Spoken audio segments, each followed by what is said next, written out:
6 feet apart. Almost 6 weeks apart now. We made the smart decision back when it was getting bad. Or so we thought, because who really knows when it all began? When that first tiny little particle of life-stealing, soul-sucking monster was breathed into a human, then another, then another. Because now they're realizing the minor colds and "but I got my flu shot" exclamations and sick days taken as far back as December may not have been as simple as that.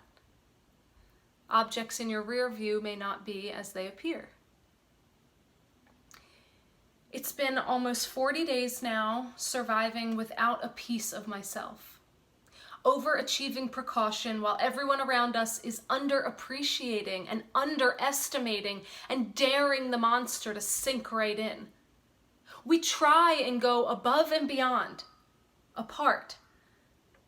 But people do what they want, and outside forces keep pushing our islands further and further away. 2 steps forward, 6 feet back.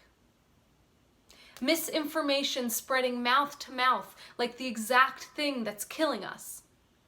What they're saying now. Because every day the top sends out mixed signals worse than a 22-year-old who isn't ready for anything serious, but at the same time doesn't want to close any doors completely. Covering bases and not committing. Spewing sparkly, pretty words for millions of manicured sheep to cling to behind wallpaper that costs more than 3 years' worth of monthly Metro cards. They're not thinking about the New Yorker pacing their shoebox with 3 stir-crazy roommates and more than a few insects who don't pay rent. So much fear. So much death. So much winning.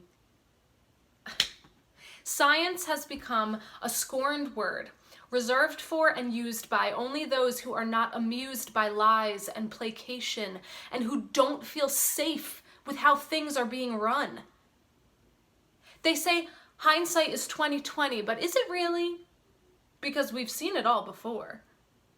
The not so good, the bad, the ugliest ugly.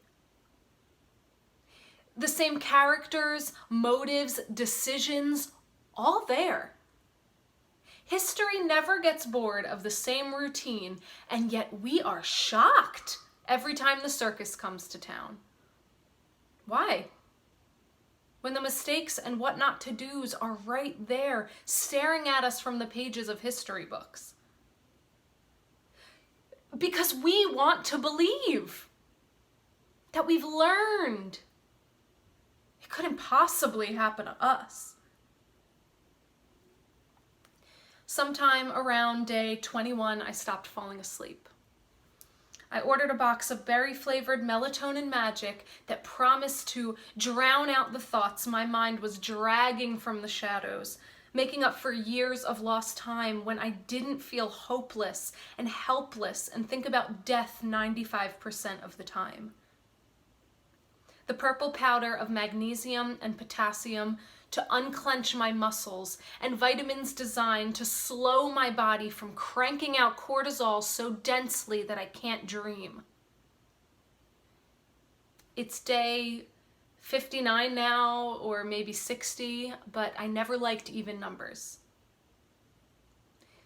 39 days since I last touched my person, and if I took one more second to stop and think, I would have loved him harder and longer that day, so much more than I ever did before. So much free time. But free is an interesting word for it, isn't it? Some of the last 59 were for cooking and reading fiction and handwritten letters, and my nieces laughing over the phone at some unicorn or dinosaur they thought I could see. And some of the last 59 are for staying paralyzed under covers, watching the sky change from gray to blue to orange to purple to black, between cracks in the blinds across the room.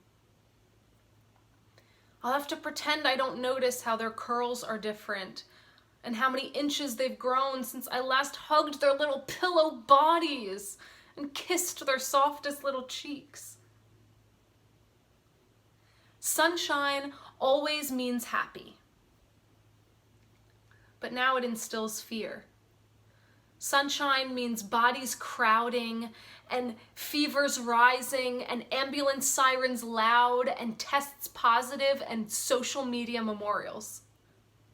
It's not right. I never hid from the sun before.